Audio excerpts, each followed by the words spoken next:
What's up, fellow gamers? Phreak here. I'm the design lead of Summoners Rift Teams at LivePod, here to talk about patch 14.6, coming live to a server near you in about 1 week's time. And one thing I want to bring up is, on a preamble here, is the amount of what feels like excessive hyperbole exists on social media surrounding the game. This is not so much aggravating, it's just kind of quizzical and annoying, where in an example for this patch, we're making some nerfs to Senna, and the comments that I see are the ones that are upvoted and engaged with, which means they're the ones that other people, not only the original poster or the original replier making that post, but then people who are logged into their account on Reddit upvote it and decide that this is the one they want to engage with, is like things like, well, I guess Senna is dead, and it's like, why would you think that? Like, I find it just odd how little nuance people allow themselves when discussing a game that's been out for like 15 years, and like a lot of these balance levers are already known and have been used before, and it's like, I don't know, I just find it very odd that like this is the way that people still interact with the game.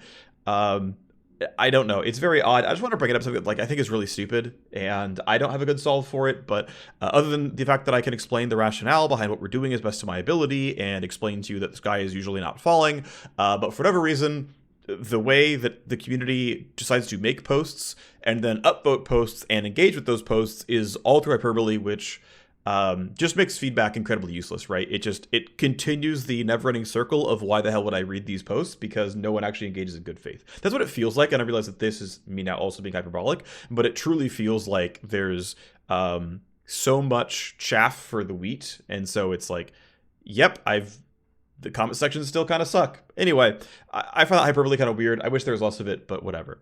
Anyway, let's talk about what's going into this patch itself. Up first, we'll go through the systems updates. We are updating Void Grubs to, instead of giving a decaying shield when one dies, they're going to give a decaying heal, where once you go down to the same health bar, it's going to stop decaying the heal down. But essentially, this allows you to see the actual health on Grubs to make your smites make sense.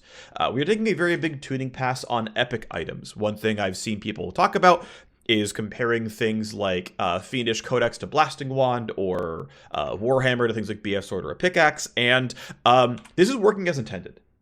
If you recall, with around 900 gold, and you can buy Codex or Blasting Wand, you should choose Blasting Wand.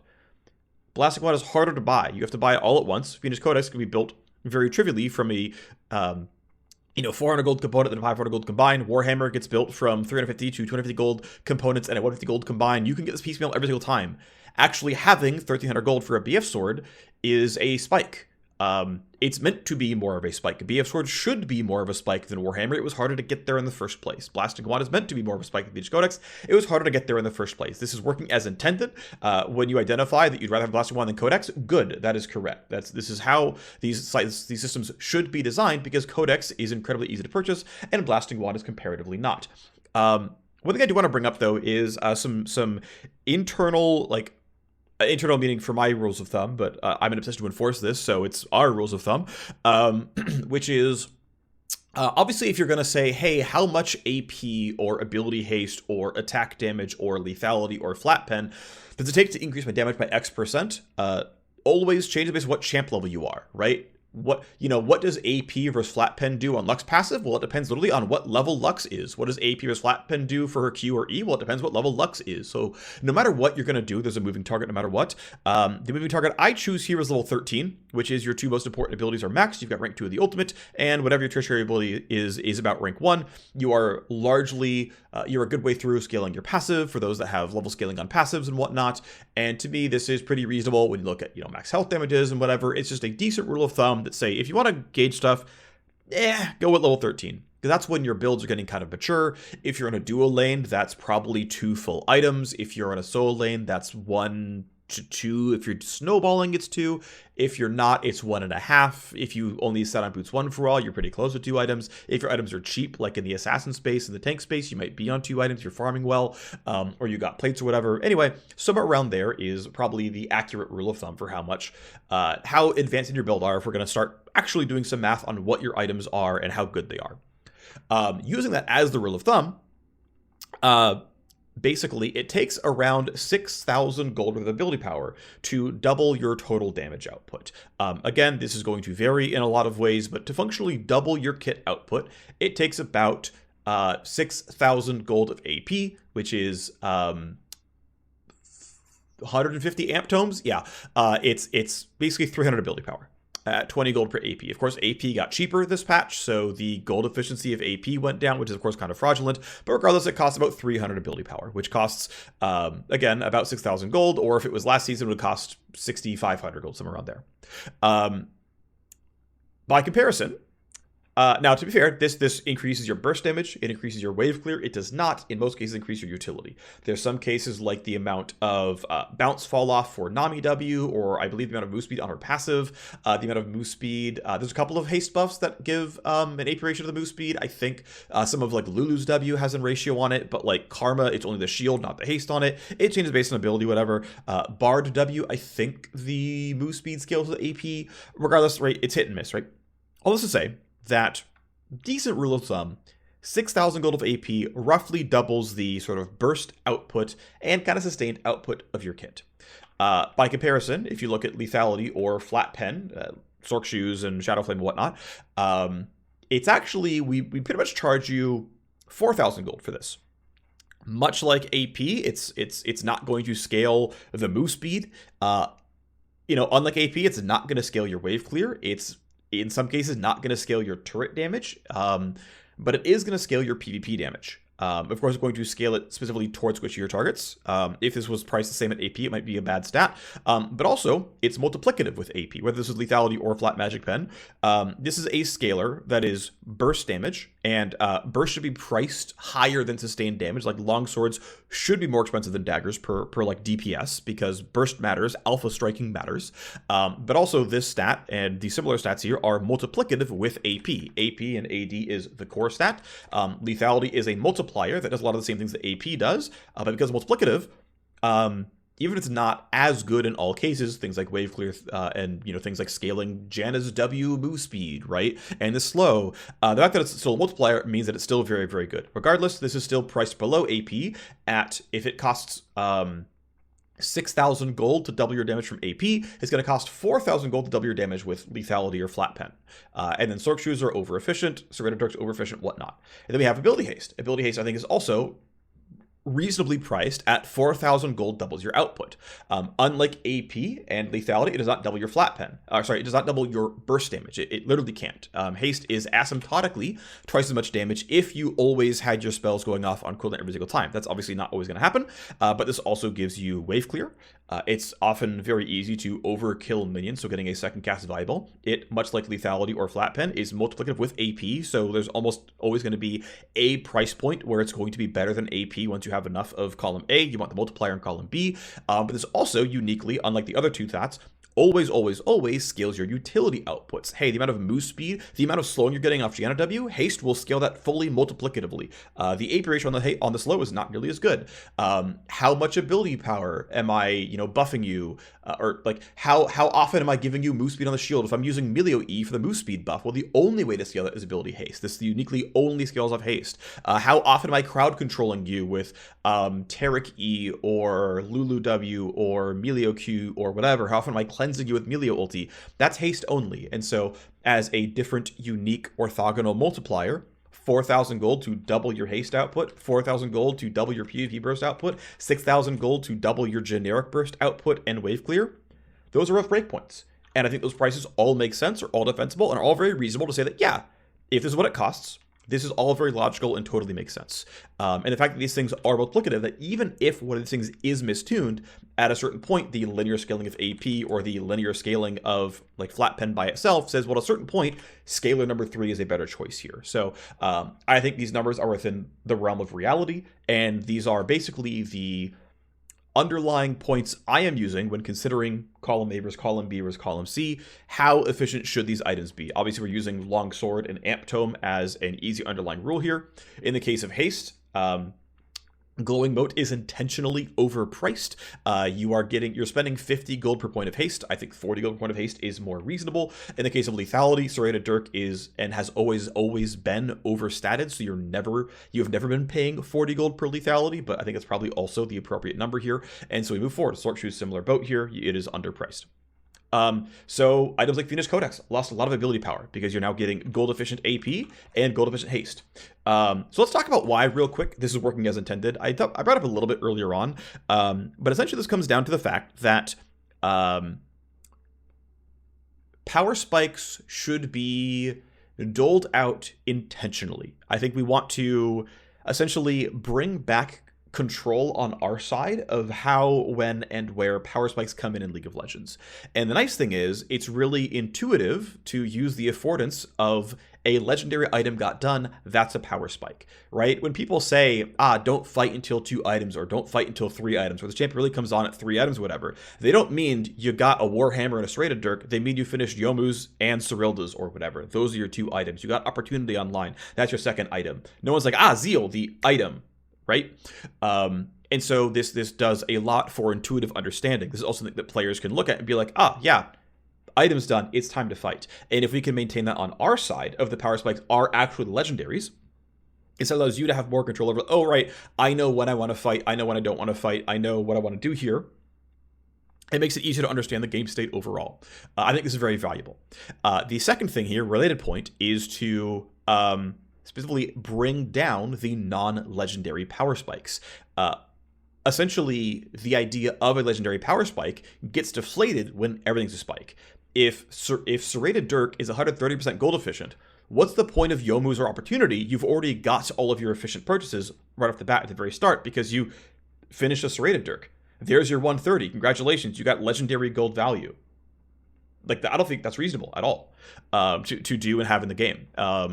Especially with, lethality being strictly buffed in this patch in 14.1, where it's all up front. Serrated Dirk, despite the fact that it lost some air quotes gold efficiency, still just more powerful than before because the amount of armor you're actually penetrating is higher than the previous patch, right? Per point of gold you're spending. So it just got stronger. Hextech Alternator was modeled after Serrated Dirk because it's like, well, if 80s hasn't get an epic power spike, then APs hasn't get an epic power spike. Okay, sure, understandable, but hey, this spike is too strong. We're going to take this away and say, no, you're going to have less of it. The underlying reason for this basically is the feeling of lanes being over off of the 4-minute recall. Hey, if you get first blood, you're up a longsword, congrats, you're up 10 gold, last innings easier, your trades are better, you're winning.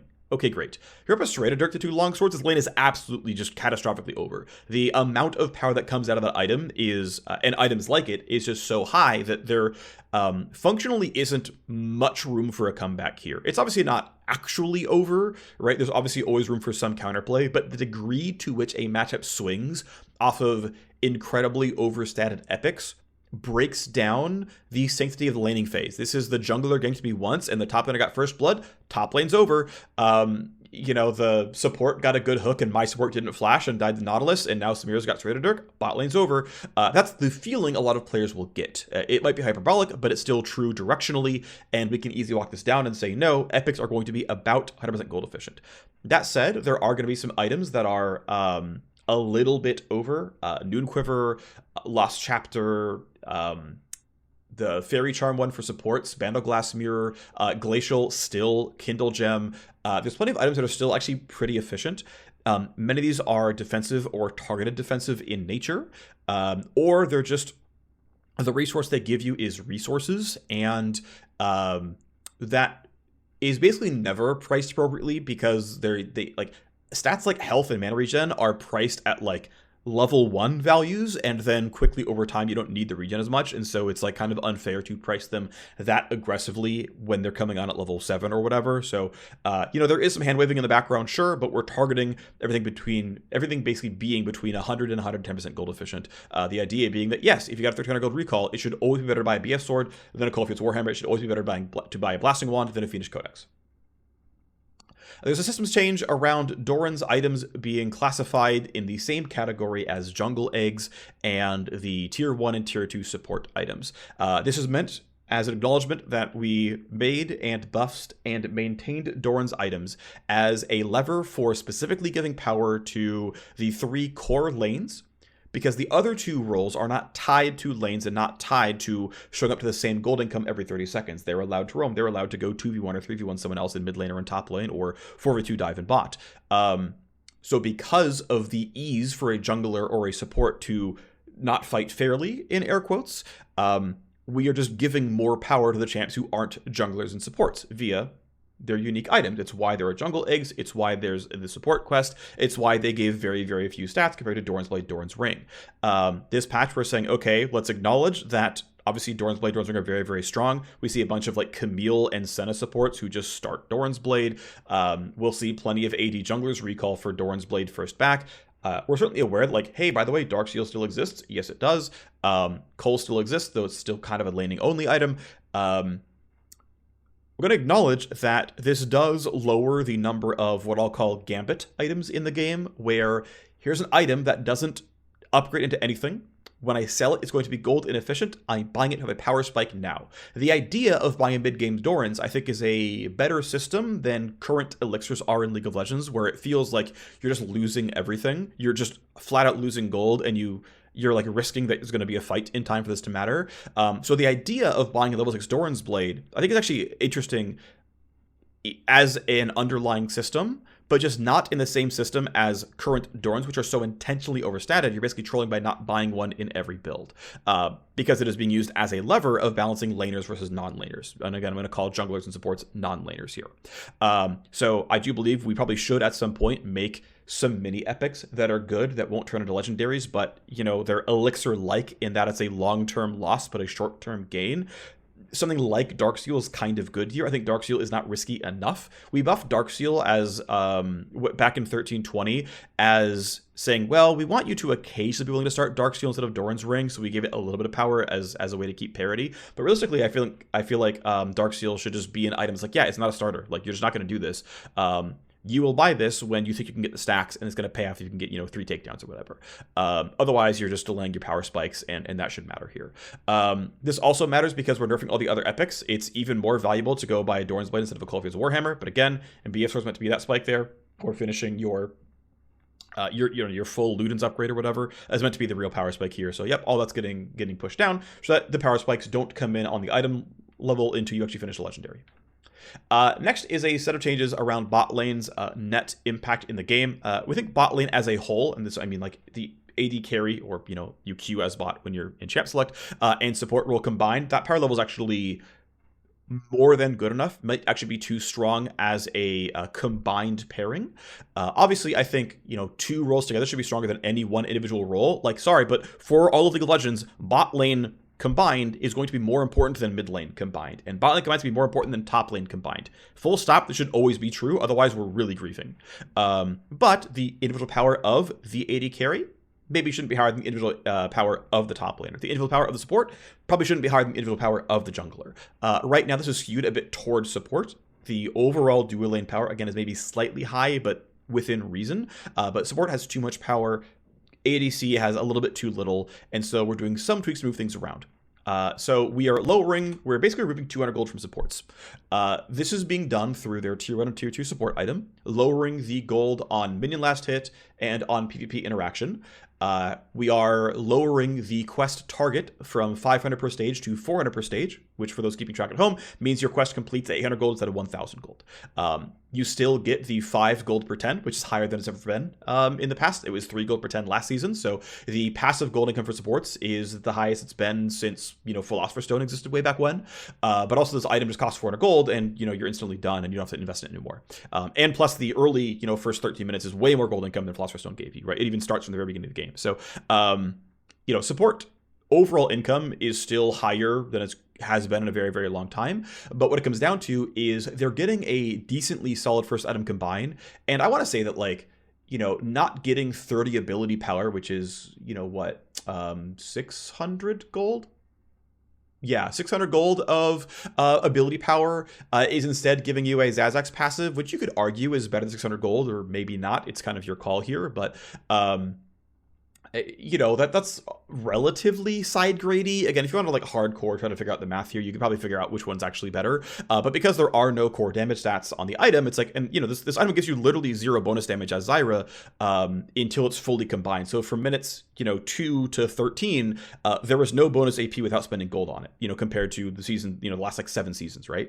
And yeah, okay, the spike comes in at 13, and it's worth noting that because that spike comes in at 13. it often happens where Xylox comes in, and then about 2 minutes later, Liandry's comes in, and there's functionally a 2-item spike that comes in only 1 minute later than like the mid laner's Liandry spike, or Luden's spike, or whatever. And so the amount that supports are getting this early into the game seems a bit too high. And so the point here is to say that, look, you're going to actually complete your quest at the same time, because even though the gold on proc is going down by 25%, because the quest target is going down by 20%, and the passive gold generation has not been decreased, this maths out to being about the same. This actually will slightly nerf PvP supports a bit more than PvE ones. It's going to, as a percentage, it's going to nerf ranged a little bit more than melee, but it's going to nerf melee champ hitting a bit more than last hitting. So if you're playing an aggro or you're playing a bunch of roaming, you'll be slightly disproportionately nerfed compared to just last hitting in lane.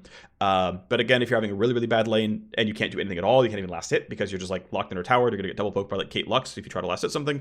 The passive gold again hasn't gone down. Your quest targets have gotten earlier, right?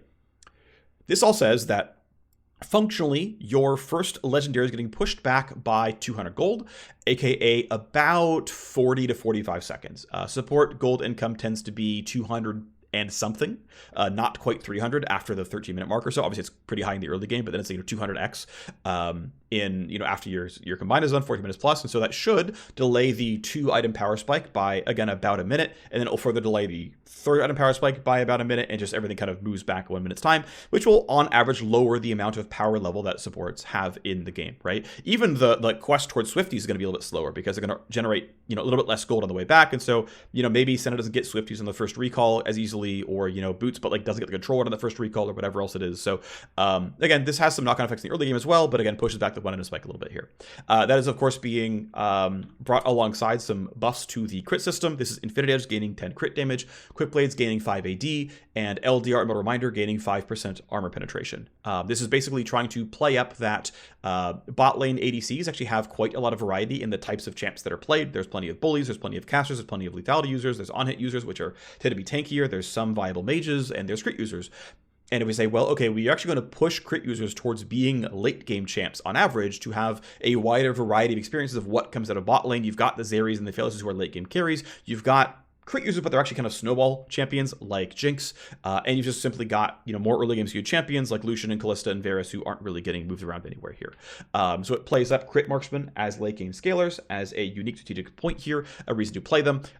Keep in mind that also in this patch there are some buffs to tanks, and crit users, especially with them getting better percent pen, are going to be uniquely advantaged or proportionally advantaged toward killing tanks. All right, on to the champion changes.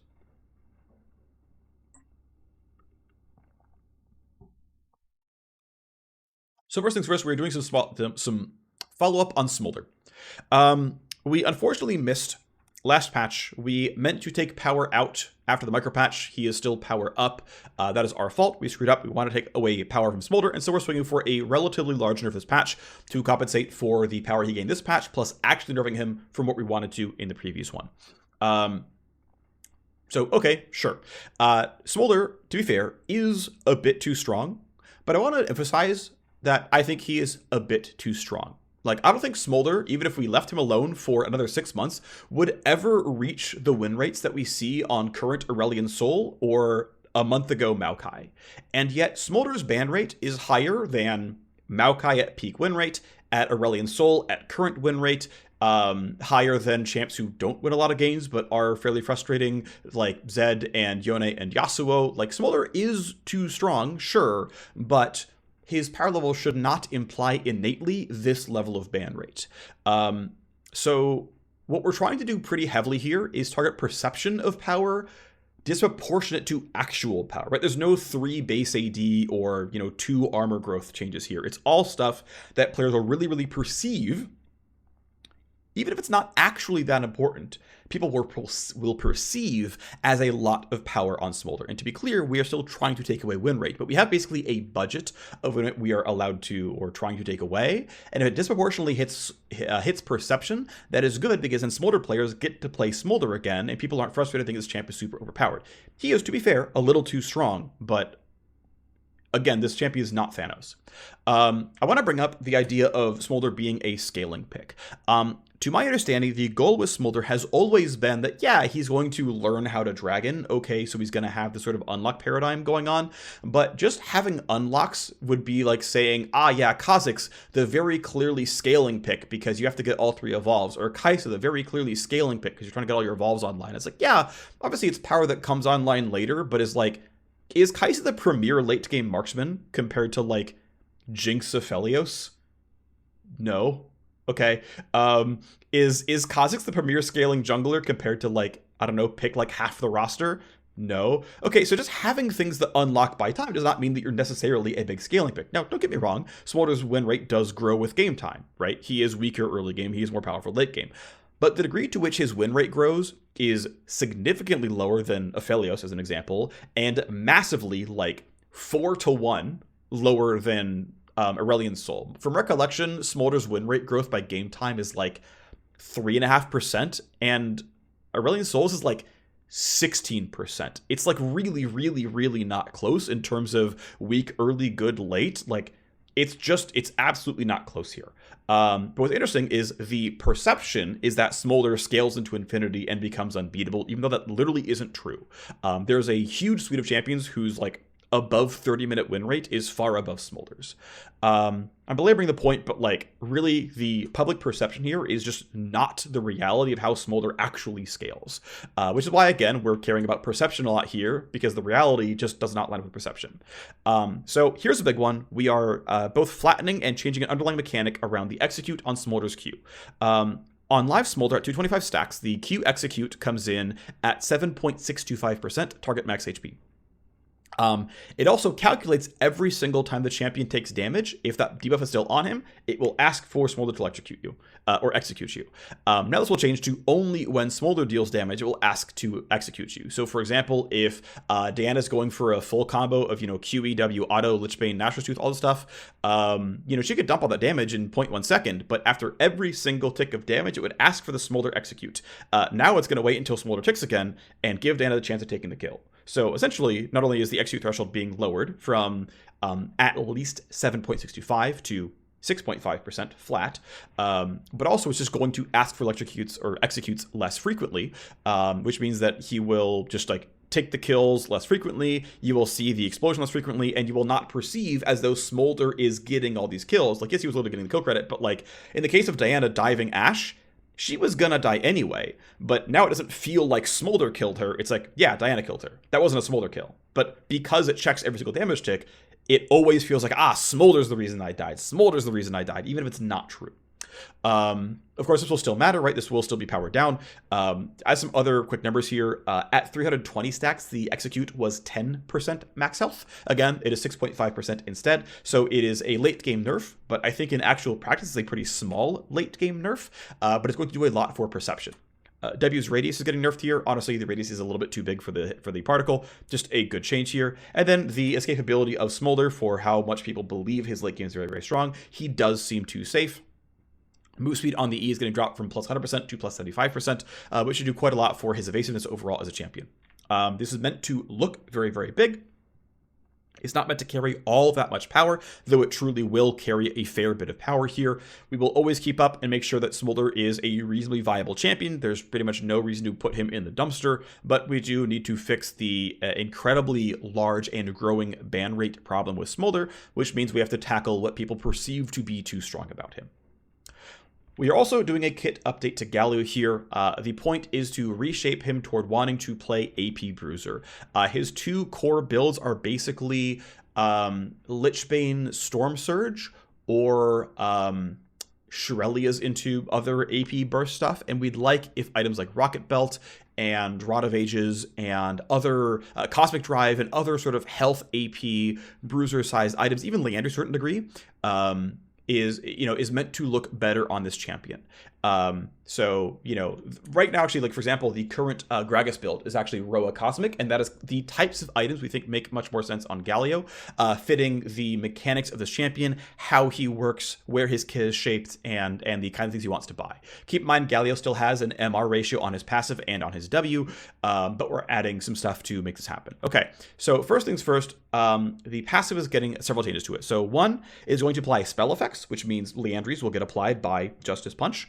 I believe that's the name of the passive, not the E. Regardless, Justice Punch. The passive is applying spell effects, so it's going to apply Leandries for you. It's going to do all this stuff for you. So a very, very light touch towards Leandries. Okay, great. Which, of course, is a bruiser item. Moving forward, the passive is getting its old functionality re-added of partially resetting the cooldown if a spell hits a champion. It's 1 reset per spell cast. Hitting 5 guys with W will not fully reset your passive, but basically every 2 spells resets your passive. And all goes with haste. Basically, this tuning means that you can land 1 spell and then wait a little bit, or you can just land 2 spells and get a second passive out. Unless you are eating to get in range, then W need to lock them down so that you can auto and then Q. Most of your trading patterns will have 2 passives on it. That is a lot of power. The passive scales on total AD. It has an MR ratio. It has a bonus AP ratio. It also has some level scaling. The level scaling and I believe the AP ratio are both getting tapped a bit here. It is not getting tapped remotely close to half damage, so this is going to still be doing, in the cases where you are typically getting 2 passes out, more damage via the passive than before. We estimate this to be about 2% win rate up to Galio. If it was just this line, Galio is already a 50% win rate mid laner and about a 51% win rate support, and so he doesn't really get to stomach a 2% win rate bump. And so there has to be win rate compensation somewhere. We're making a change to Q that is probably going to be relatively power neutral, but it's specifically going to be a neutral to maybe slight downgrade for support, but neutral to maybe slight upgrade for mid lane. So mid lane Galio maxes Q first, support Galio maxes Q last if you're building him correctly, and so we will not get any effect of this because level 14 Galio at support is fake. But essentially, Galio gets 1 second off his Q cooldown at level 9. At rank 5 here, which means he gets more spell cast to reset the passive, he gets more spell cast to trigger Leandries, and he gets more spell cast to just have a more repeated combat pattern where he gets to remain in combat and be more of a repeated threat than a burst threat. That said, the instantaneous AP ratio on landing Q1 is going down by 5% from 75 to 70. Total DPS of the spell is strictly going up as long as you can land it more than once. This very, very, very lightly taps wave clear on as instantaneous spells, but very, very lightly. It is a very light of burst down, but more rotations means if you are staying in combat, it is DPS up. This is still, I would say, probably win rate positive for mid lane and probably neutral to very, very lightly negative for support if he's getting AP from any sources like stat shards and other runes like Gathering Storm or whatever. Here's the first actual nerf, but it's also a new addition. There is now going to be a bonus health ratio on W. This bonus health ratio more than makes up for the AP and MR ratio nerfs on W. Every 100 bonus health compensates for 100 ability power of ratio nerf. Anything with ability power and health on it has more than enough health to make up for this. So Roa, in terms of what it provides to your W, strictly better. Cosmic Drive, in terms of what it provides to your W, strictly better. Rocket Belt, in terms of what it provides to your W, strictly better. All these things are going up, and we're basically making a pretty hard call here, which says, or a firm stance here, which is, if you buy health, health is a defensive stat, you're not going to use health to scale damage. In general, this is a line that we're going to try to hold if you're not playing a tank where, like, yes, we want someone like, does Zach have this? Poppy? No, I'm trying to think of like a tank other than Cassante. Sejuani does this. Sejuani converts health into damage, and Mundo does this, but Mundo's actually a juggernaut, where it's like, yes, we want your damage to scale up with your normal purchases. You're just going to gain damage as you play your champ normally. Galio, we want you to get damage from building ability power. We want you to get a little bit of durability and a little bit of durability from ability power, but primarily durability from durability purchases, such that health is rewarded, such that MR is rewarded. And to be fair, you still have the MR ratio on the passive. I think that's fine in that exact case here, but this is, a very specific Galio thing and, shouldn't be used widely.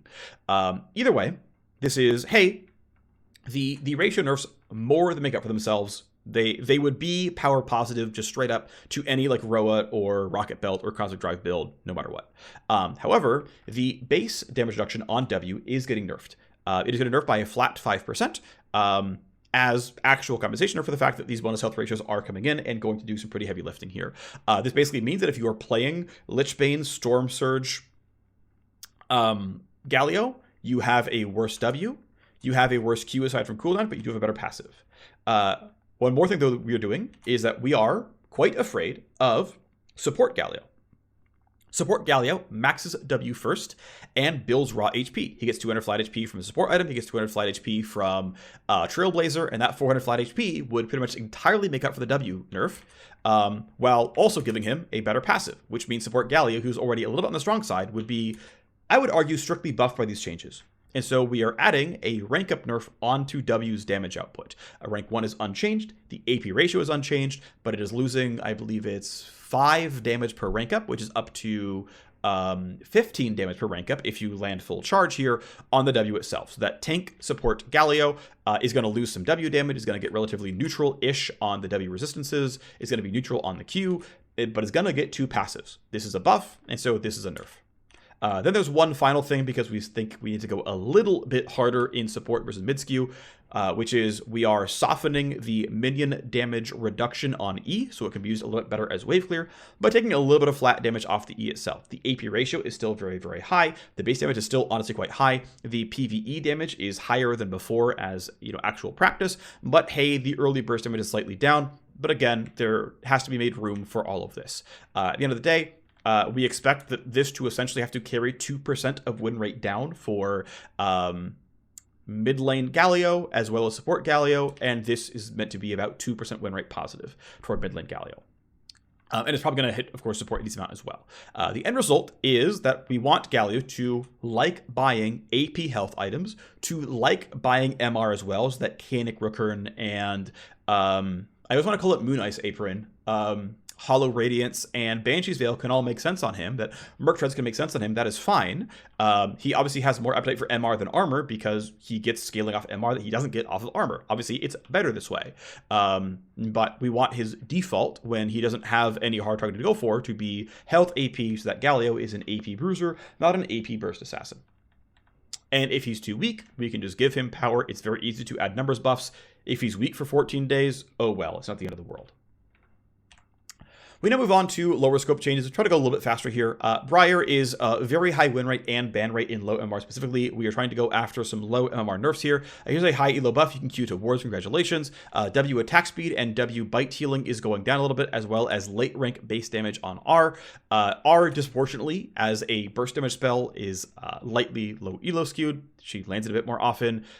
Overall auto attack damage for her is low elo skewed as well. Lower elo players are worse at peeling or cutting her appropriately or everything else, and so her having slightly less dueling power should be low elo skewed here, hoping to bring Briar to a more reasonable win rate in lower MMRs. Cho'Gath kind of sucks. Ultimately, we reshaped Heartsteel away from being hard bound to bonus health kits, which we think is correct for the item, but there's a bunch of champions who used to feed into Heartsteel via their kits that are all kind of low win right now. After we've moved around Sunfire Cape and Heartsteel and everything else, these are kind of in a rough spot. So, Cho'Gath is getting a buff. Early ranks of W is getting a cooldown buff. Late ranks of E is getting a base damage buff. We're expecting about 2% or so win rate here. Buffs to Cho'Gath. Diana, jungle sucks, mid lane doesn't. Not much else to say here. We are buffing her AS ratio such that an item like Nashor's Tooth, a rune like Legend Alacrity, and a rune like the attack speed stat shard are all going to be 11% stronger. Also, Diana's passive itself will be 11% stronger because the ratio is 11% higher. Thus, functionally from level 1, Diana has not quite 11% more attack speed, but any source of bonus AS is again 11% better. The active passive duration is also being increased from 3 seconds to 5. This is a very, very big deal because when you're doing your very first camp as Diana and you press Q, and I think Q is a 7 or 8 second cooldown, it's 3 seconds on, 4 or 5 seconds off. Now it's 5 seconds on, 3 or 4 seconds off. That is a very, very big difference. Or 3 or 2 seconds off, whatever. Regardless, this is a very, very big deal for her first clear. What I'm going to bring up, actually, is that there's actually a huge gap between the average Karthus clear and second place. And Diana living somewhere in the middle on her first clear is very reasonable. It's worth noting that Diana's passive scales into just infinity late game because her monster mod is deal triple damage via your passive to monsters. We should at some point reshape that, do something not outlandish. That's not happening this patch. That's extra scope. It's extra risk, and we didn't want to do that. But if Diana is like OP or still sucks next patch, we can go and do a small passive reshape. That's fine, and you know, she can just have the clear second best clear in early jungle, and I think that's very reasonable. There are some very late nerfs to her passive attack speed. And the attack speed growth. This mathematically never actually ends up being a nerf because of the AS ratio change, but this is basically here to retain neutrality on mid Diana, who doesn't build bonus attack speed, who doesn't run the attack speed shard or runes or items, and so this ends up making these changes all kind of neutral aside from the passive duration, but these all matter for things like Nashor's Tooth and stat shards and Legend of Alacrity and whatnot. So this should all be strict power positive jungle. This will lightly buff her first clear because of passive duration. Once you can start cycling camps and cooldowns won't matter at like level 4 and onwards basically, but it will nudge this in the right direction. We'll see if it's enough win rate, but that's kind of the hope here because we're a little bit ceiling by mid lane, which is already a pretty good spot. Gragas is OP top lane in elite MMRs. He seems okay in jungle. He's very elite skewed. So we're going for generally early game stuff here. And we're generally going after his ability to stall lanes easily. So this is base health by 30. This means that there's going to be slightly more opportunities for you to win against him in lane and find the kill or go for the gank or whatever. Also because his passive heal is % max HP, this also directly nerfs the passive healing. So we'll have less sustain in the lane as well. Along with that line is the Q cost is being increased from 60 to 80 by rank to a flat 80. This says that after champion level 4, it is harder and harder to stall in lane. Yes, he often goes Rod of Ages and thus has a fairly big mana pool to pull from, but 80 mana per cast of your primary spell is still pretty expensive, can still add up over time, and is something that can say, hey, you got to be careful here. This is gonna run you a lot of mana, so be careful. Ultimately, I think these are some pretty good changes. He will still have an above 50% win rate in Elite, but this is going to be probably around 1.5% win rate in that matchmaking bracket, which is about what we want to go for here. As Gragas is very heavily Elite skewed, we can unwind some of it, but that can be very hard to do. Regardless, this is what's going on with Gragas. Karma is unfortunately OP in mid and not OP in support. When I buffed Karma's AP ratios back in 0.2 or whatever, people had not yet discovered the Malignant's Cosmic Drive build on Karma mid, and so when, you know, she got the buffs, she gained some win rate. When we nerfed her RQ explosion, she lost some win rate, but she kept gaining win rate by time as players discovered, oh, we should just build her properly, and now this champ is absurd. And in general, as long as we are happy with the fact that Ulti Hunter literally exists, and the fact that Malignance exists, and we think these items are defensible and supportable, then we should tune these champions with respect to the fact that these systems do indeed exist. Karma, because her passive refunds a flat portion of her ulti cooldown on spell hit, means that thing hyper scales with ulti haste. We briefly trialed a version where the refund was % remaining cooldown that heavily buffed her early laning phase, where basically just W into double Q almost fully reset your cooldown no matter what, with almost any remotely responsible numbers. And so you just kind of always had mantra at all times, even though that was actually a much slower cadence in late game because it was like, I land one W in Q and it's back up and now I can mantra. So tried that briefly. It didn't work. It didn't pan out. So we're just going for a mana reshape. This will be a strict buff to support and neutral to mid by shifting some from mana growth to mana regen growth. We are increasing the cost of Q, which should not affect support karma very much, but certainly will affect mid lane karma as she has to spam Q for wave clear. And then we are indeed nerfing the R cooldown and the R refund, because even in support, she's building Malignant's first item, and that is a lot of ulti haste, and the frequency at which Karma resets her ultimate is too frequent in all builds, but especially so in mid. This will also disproportionately affect the mid cooldown, the mid player base, because she's building more haste in slot 2 and 3, which she can actually afford, as well as only mid Karma really tends to run Ulti Hunter, and so this will disproportionately affect the really high ulti haste builds from mid. That said, there is one second compensation buff. This is the other one here, a compensation buff to support Karma, which is heavily increasing ranks 1 through 3 of Mantra E. I think there is more work that could be done on Mantra E. I think there's a couple of mechanics here that are not quite in the right place that I think we can unwind or sort of retool. I think this would be pretty low amounts of effort. And so if support Karma comes in and really sucks, and we have enough data by like Thursday, I'm confident I can whip something together by Friday, get it in for localization lock, and you know, make a much, like, put some decent power into support karma. Also, if we just like overshoot and it's just too big of a nerf, like we can unwind some of these nerfs and, you know, have mid karma be like an acceptable champion, and have support karma like not be trash, right? Moving forward, Red Kayn is in a better state now. He's doing pretty well on fighter builds, but not quite well enough. But Blue Kayn is OP, especially in Elite. Right now, Red Kayn is low elo skewed, and Blue Kayn is high elo skewed. That probably isn't going to change anytime too soon. It just is worth noting that this is just true. Regardless, the first nerf is a very big one, and this... I mean, people love to use the term clunky. I don't care. This is intended gameplay. Casting spells is meant to, you know, require all the inputs of casting a spell. The way Kayn Q works right now, you can cast Profane Hydra during your Q animation when every other button on your kit is locked out. You can't move, you can't attack, you can't cast any of your other spells, but you can cast Profane Hydra for free, which means Profane Hydra functionally doesn't have an actual cast animation, doesn't have any actual casting cost, and essentially just free burst damage. That's kind of not acceptable. So this will be probably quite a bit of power down. That is understood. This needs to happen. This is basically unacceptable gameplay for gameplay clarity, for burst timing, for everything else here. This is not reasonable. And so Q is going to lock out your items while it is being animated. The bonus attack damage ratio on R, which only affects base form and blue form, is going down by 25%. It's going from 1.75 to 1.5. It's still a very, very, very, very high bonus AD ratio. It's still going to be one of the burstiest spells in the game, but it's just going down some. Then the target max health damage on Dark and Q is being increased by 1% per hit. Q can double hit. So this plays up specifically Red Kayn's ability to be good against tankier targets, to play up the strategic reason why you would pick him over Blue Kayn. Meant to be about 1% win rate. Congratulations. Ornn is a little bit weak. Not much to say. We're buffing his E cooldown. It seems to be correct to actually max E second. We're basically giving you a lot of that power for free by buffing the ranks 1 through 4 cooldown. It may still be correct to max E second. Honestly, Q's rank up is kind of trash. E rank up clearly just always makes sense, but for some reason people aren't doing it. Regardless, a relatively small buff to Ornn. Rek'Sai is actually probably OP. This is one of the things where we think she's OP, like in the way that we know, like Anivia is really strong, and Cassiopeia is really strong, and there's a bunch of champs that we know are actually really strong, and no one seems to care, and so we just kind of let them sit. And eventually players will realize that, like, Taric is actually one of the stronger champs in League of Legends right now. And when players figure out that they care, then we will act. But until then, we're not going to. Rek'Sai is still gaining play rate, still gaining ban rate. We'll almost certainly be ceilinged by her elite level ban rate.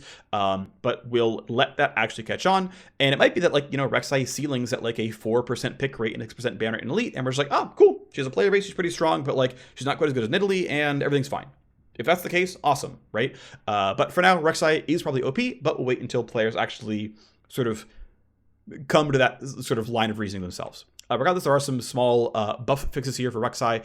There is a return of functionality to the W, where it will now always knock up the target you right-click, even if you have RFC or like a Melio W on you, as well as a bug fix for the R, where if you were stunned the very first frame after casting R, it would fail to cast. It's now going to work appropriately and go through. There should be very, very little bits of power in either case, but long-term, yeah, Rek'Sai, again, at some point will need a nerf. Senna is OP as an AD carry and relatively balanced at support. And so we are taking the tried and true AD carry lever of souls dropped when you kill the minion. We have used this lever many, many times. We know how powerful the lever is on average. This should be about 2% win rate off of AD carry Senna and negligible impact on support Senna. Despite Reddit crying in platitudes and hyperbole, where I guess AD carry Senna is not allowed to exist anymore, she's going to go from like 53% win rate to like 51% win rate, and it'll be fine.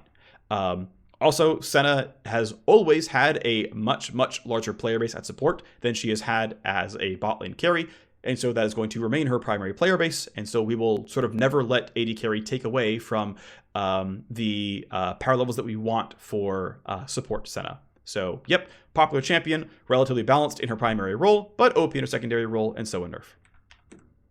Shen is kind of weak. We're doing a fairly small buff here to Shen. It's not going to be huge, just going to do something. We're basically buffing the passive refund champion levels 2 through 17. This is going to be most felt levels 8 through 16, the way the math works out here.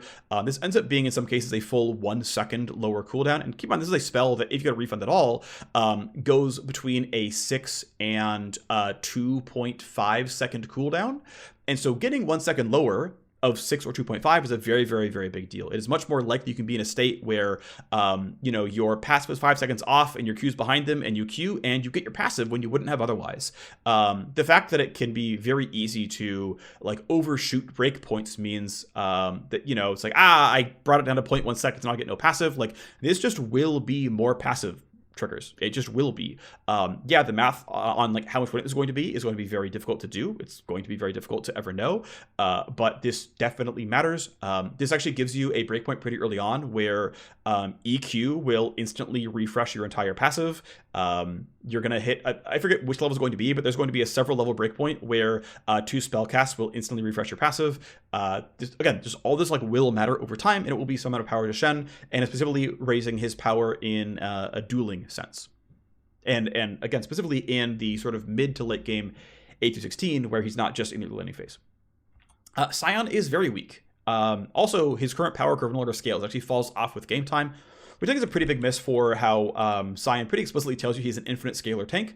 We are, however, a little afraid of AD Sion. So we'll start with the W here. W is losing 0 to 40 base shield, but gaining 0 to 4% max health ratio. As long as you have at least 1,000 HP by rank 2 of W, this is a strict buff to the spell. That's true that I have 1,000, by the way, max health by level 8. I think that's automatic from just base stats, not even counting passive items. So it is a very, very, very large bump to the amount of shielding Sion is giving himself. We are primarily playing up the late game tank ability of Sion. This will also amp his damage because if the W gets broken less often, it gets to explode for damage more often. That's, of course, also valuable. That's a pretty big buff here. There is similarly a relatively small buff to the Q here. I am personally a fan of giving some tanks an opt-in good damage ratio. So in the case of, for example, Sion, Sterix Gauge, Titanic Hydra, and Hullbreaker can actually be quite good because he has an armor shield of his E, he has a decent auto attack animation, of course his zombie form cares about his AD, and his Q has a really, really, really good AD ratio, which means, like, actually, I'm doing pretty well. Instead of going for a Frozen Heart or a Thornmail to tank a bit better, I'm going to go for a Titanic Hydra and turn into a bit of a Juggernaut because I need to be the carry. I won my lane, my team's doing poorly, I'm going to go pivot into a damage build. I think having that open to each tank is valuable. I think it's actually good. I would like the option for Shen to go Titanic Sterix, to be a viable choice for this champion. I think that is reasonable and good for most tanks. Not as their default build, right? Most tanks should probably be, well, okay, Ornn does a lot of damage, but like Ornn doesn't really aggressively scale his damage in any meaningful way. His ratios are kind of everywhere. He has enough to get by, but like he doesn't really frag late game. He has a decent amount, but like it's not that absurd. But the opt-in, I think, is valuable to switch over and be a bit more of a Juggernaut. So anyway, there is a small AD ratio bump on Sion Q here. This is technically a nerf champion levels 1 through 4. It's neutral 5 and 6, and then it's a buff 7 through level 18 for the rest of the game, which is obviously going to be win rate positive on Sion. It's functionally a 5% AD ratio increase on the minimum cast of Q, up to a 15% AD ratio increase on the max charge of Q. This maths out to like 3% more Q damage to full tank Sion, which is not a very big deal. But also keep in mind that Q accounts for roughly half of all of Sion's damage, so it's not actually that little. It's probably not going to be like a 1% win rate worth of damage increase by any means, but like it does actually matter some. So a little bit more damage, a lot more durability, and a little bit more of a tap to say, hey, consider that Titanic Hydra or Sterix Gauge for winning the game. Tryndamere kind of sucks. So not only are we buffing Infinity Edge and Quick Blades what he actually buys more often, and the occasional LDR if he's going to go for that one. So not only are we giving Tryndamere some buff via crit items, we're giving him some attack speed growth. Tryndamere right now is pretty much low win rate everywhere and currently elite skewed. Stat growth tends to almost always be a low MMR skewed option, so that goes here for him. And yeah, basically playing up that we are basically unwilling to give Tryndamere more like level 1, 2, 3 combat power, but we are willing to say that Tryndamere can be one of the bigger premier late game carries out of top lane. And attack speed growth can be some of that. Again, accessible LDR can be some of that, to say that you have tools for dealing with the Ornn top lane a little bit more easily as time goes on. Just meant to be a relatively light buff, around 1% win rate to Tryndamere, plus items giving him another 0.5% or something down the line. Volibear is currently overpowered in the jungle and balanced in top lane, so we're taking a very obvious jungle lever, which is rank 2 through 5 of Q. Jungle Volibear maxes Q first and cares more about Q's target access. We're also nerfing rank 1 and 2 ulti cooldown, as Volibear is more easily able to use ult off cooldown in jungle, where he's opportunistically looking for dives and ganks. Compared to top lane Volibear, who's often locked in lane and doesn't have an opportunity to use R quite as much. These, of course, are still nerfs. They can't not affect top lane Volibear some, but they're meant to affect jungle Volibear more. That's the patch preview. Thanks for watching, everyone. See you next time. Bye-bye.